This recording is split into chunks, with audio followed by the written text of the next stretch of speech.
Few days ago, I've uploaded a short video on my YouTube channel about my Mini Digital Oscilloscope based on Arduino Nano, which still a prototype. And in this video, I'm going to explain more about the wiring schematic for my prototype and also the one that I'm using for my final product. Let's get into it. Alright, so this is the one that I'm using for my prototype. As you can see, this is the input channel. This until the ADC. And then this is the power source. Then this is the op-amp that I'm using, which is LM358. And this is the Arduino. The rest is just the control part and the display. Okay. So in my prototype, I already put the AC coupling. If I connect it to DC input, I have to turn on the switch to make it a short circuit to bypass this capacitor. Then it gets into the 1K resistor, which actually I've put it wrong. It's supposed to be here between these two nodes, but it's okay. It's just for the prototype, and I'll fix it in my... Actually, I've already fixed it for my final product. So yeah. The first node, it's connected to 1 mega ohm resistor and then connected to VGND. So it worked as an offset for the voltage. So if I connect it to AC input, for example, like 4-volt peak to peak, so it means that the range is between -2 volts and +2 volts. If this VGND has a value of 2.5 volts, so when the AC input hits the -2 volts, it will become -2 plus 2.5. So it will make the input voltage into 0.5 volts.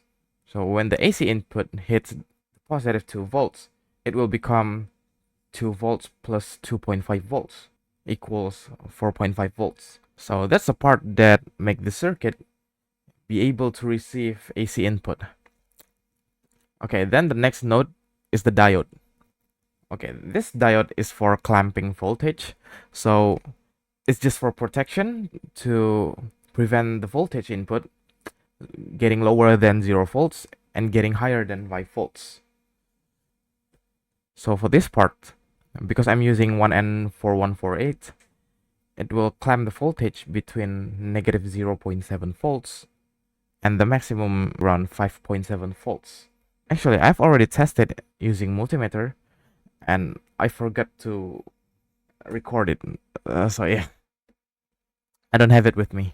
Okay, and then, oh yeah, I forgot to explain about the VGND generator. So on this part, it actually just a voltage divider, and then using a capacitor to decoupling, and then it connected to the non-inverting input of the op-amp, the LM358. For the inverting input, just connected like this to make the loop gain equal to 1. So for the input part, before getting into this LM7805, I use a MT3608 to step up the voltage from the type C, which is 5.23 volts into 7 volts, around 7 volts. So when it gets into this LM7805, it will be regulated into 5 volts. So at least I will get a cleaner 5 volts. But right here, before I get into the input of LM7805, I put a capacitor for decoupling, which I use 330 nanofarad. And then I use a filter circuit, which using RC filter. So for this RC filter, I'm using 10 ohm resistor with 10 microfarad of capacitor, and it outputs the VDDA. So I think this part is very important for this circuit because it is an oscilloscope, which is a measurement tool that displays a waveform or signals of an electricity. So if it has a lot of noise, so the one that being displayed is not quite accurate. That's why this part is very important. If you are interested in knowing more about my oscilloscope project, make sure to subscribe to my channel and like this video to support me more. I think that's all for this video. Thank you for watching.